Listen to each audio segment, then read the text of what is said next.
नमस्कार मंडळी राज ठाकरे यांच्या माध्यमातून सध्या एक मागणी केली जाते।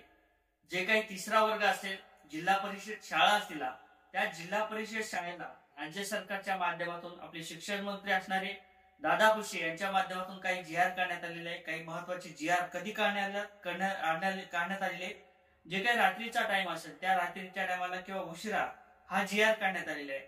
आणि या जी आरच्या माध्यमातून अशी सक्ती करण्यात आलेली आहे, जे काही जिल्हा परिषद शाळा असतील त्या जिल्हा परिषद शाळेला हिंदी भाषा ही कंपल्सरी असणार आहे असं त्यांचं म्हणणं आहे। त्याचबरोबर इंग्रजी सुद्धा कंपल्सरी असू शकते असंही त्यांचं म्हणणं आहे। मग जे काही राज ठाकरे असतील त्या राज ठाकरे यांच्या माध्यमातून उठाव केला जाते। आता बऱ्याच लोकांना वाटत असेल की राज ठाकरे हे राजकारणासाठी करत आहेत किंवा राज ठाकरे यांना कोणत्याही प्रकारचा मुद्दा राहिलेला नाही, राज ठाकरे यांच्याकडे कोणत्याही प्रकारचे जे काही पक्षश्रेष्ठी असतील किंवा नेते असतील त्यांना सुद्धा पद मिळालं नाही किंवा त्यांना कोणत्याही पदावरती पद मिळालं नाही किंवा त्यांची सत्ता आली नाही, यासाठी कुठेतरी राज ठाकरे आणि उद्धव ठाकरे या हिंदी भाषेवरती कुठेतरी आक्रमक आहेत। आणि मुख्यतः त्यांचा उद्दिष्ट जे असेल ते राजकारणाचे असं वाटत असेल, परंतु हे चुकीचं आहे। ही भावना आपली चुकीची आहे। मी कोणत्या पक्षाची बाजू घेत नाही, परंतु ज्या पद्धतीने शिक्षणाचा बाजार झालेला आहे, प्रत्येक व्यक्ती ज्याच्याकडे पैसा आहे, ज्याच्याकडे पैसा नाही, सर्वसामान्य जरी व्यक्ती असेल तो आज तो आपल्या जिल्हा परिषद शाळा नसो, जिल्हा परिषद शाळा सोडून जे काही जिल्ह्याच्या ठिकाणच्या शाळा असतील, जे काही इंग्लिश स्कूल असतील, जे काही पैसे भरणाऱ्या शाळा असतील त्या शाळेमध्ये मोठ्या प्रमाणात ऍडमिशन करत आहेत। आणि जे काही आता जिल्हा परिषद शाळा असतील त्या शाळेमध्ये कोणत्याही प्रकारची संख्या नाही।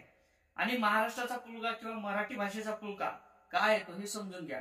कारण तर ज्या पद्धतीने या देशाच्या फाळण्या झाल्या होत्या किंवा राज्याची स्थापना झाली होती, त्यावेळेस प्रत्येक राज्याला त्याच्या भाषेची एक ओळख म्हणून, जशा पद्धतीने आपला महाराष्ट्र मराठी भाषेसाठी ओळखला जातो, मराठी भाषा जास्त बोलली जाते, एखाद्या राज्यात तेलंगणी भाषा बोलली जात असेल, एखादी राज्यात ओडिपा भाषा बोलली जात असेल, एखाद्या राज्यात पंजाबी भाषा बोलली जात असेल, अशाच पद्धतीने मग या महाराष्ट्रातच का सक्ती केली जाते, गुजरातला का त्याच्या सक्ती केली जात नाही, हिंदी भाषा किंवा मराठी भाषा त्या ठिकाणी बोलली गेली पाहिजे किंवा एखादी संस्कृत बोलली पाहिजे, अशा पद्धतीची सक्ती त्या ठिकाणी केली जात नाही।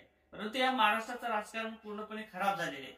या महाराष्ट्रात कोणत्याही पद्धतीने जे काही भाजप पक्ष असतील त्यांना काय सत्ता मिळवायची आणि कशा पद्धतीने या हिंदी लोकांना एका विशिष्ट म्हणजे ओळखीवून किंवा भाषेहून त्यांचं मतदान लाटण्याचा प्रयत्न हे भाजप सरकारच्या माध्यमातून करण्याचा प्रयत्न केला जात आहे।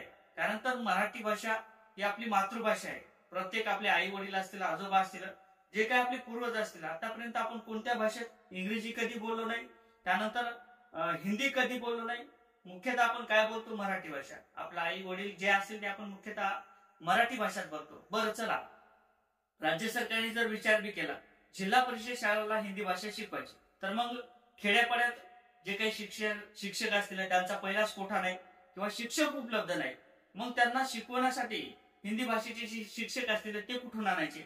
बरं चला, इतकेही सोडा, जर राज्य सरकारने एखादा प्रकल्प राबवला आणि ऑनलाईन पद्धतीने भाषा शिकवायचा प्रयत्न केला किंवा ऑनलाईन पद्धतीने पेट घेण्याचा प्रयत्न केला, तर मग खेड्यापाड्यात इंटरनेट कुठे? अहो, साधं फोनवरती बोलायला जर झालं तर फोनवरती बोलायला सुद्धा रेंज नाही, तर मग इंटरनेट सारखी सुविधा कुठे उपलब्ध होणार आहे? आणि इंटरनेट जरी दिलं तर मग परत 50-10 हजाराचे मोबाईल घ्या, 5-5 हजाराचे मोबाईल घ्या, 8-8 हजाराचे मोबाईल घ्या आणि त्याच्यावरती परत नेट मारा। मग अंबानीचा परत एकदा फायदा झाला, मोबाईल शॉपीवाल्याचा परत त्यांचा फायदा झाला आणि शिक्षणाच्या नावानं बोंबावं। ज्या पद्धतीने जे काही आता कोरोनाचा पिरियड होता त्या टायमाला आपल्याला माहिती आहे की आपण ऑनलाईन पद्धतीने शिक्षण घेतलं होतं, त्या ऑनलाईन पद्धतीचा एवढा इफेक्ट झालेला आहे की जे काही आज मुलं असतील, जन्मलेलं मुलं असेल 15-20 दिवसाचं, त्याला सुद्धा मोबाईलचा आवाज ऐकल्यानंतर तो सुद्धा गप्प बसते। अशा पद्धतीने आता मग परत ते ऑनलाईन पद्धतीने जर हिंदी शिकवण्याचा प्रयत्न केलेला असेल यांच्या राजकारणासाठी किंवा यांच्या भाषेसाठी किंवा यांच्या स्वार्थासाठी, तर मग परत मग महाराष्ट्रात काय होणार? मातृभाषा कधीही राहणार नाही। मग तुम्हाला जी भाषा ते बोलतील त्या भाषेत तुम्हाला बोलावं लागणार आहे। आज जे परप्रांतीय आहेत त्या महाराष्ट्रात व्यवसाय करतात, त्यांचा पैसा ते त्या ठिकाणी छापतात आणि आपलेच लोक त्या ठिकाणी हिंदी भाषेत बोलतात। मग या महाराष्ट्राचं जर वर्चस्व संपलं, जिल्हा परिषद शाळा जर संपल्या, तर मग परत एकदा शिक्षणाचा बाजार होऊ शकतो। त्यासाठी पुळका नाही, राज ठाकरे किंवा उद्धव ठाकरे हे म्हणतात म्हणून आपण विरोध करायचा किंवा त्यांच्या म्हणण्यावर ऐकायचं नाही. आपल्यालाही समजलं पाहिजे मराठी भाषा काय आहे आणि कशासाठी आहे. आपल्याला मराठी भाषेचं जाणीव असली पाहिजे असं मला या व्हिडिओच्या माध्यमातून सांगायचं. तुम्हाला काय वाटते नक्कीच कमेंटमध्ये सांगा. व्हिडिओ आवडला तर लाईक आणि शेअर करायला सुद्धा विसरू नका. जय शिवराय.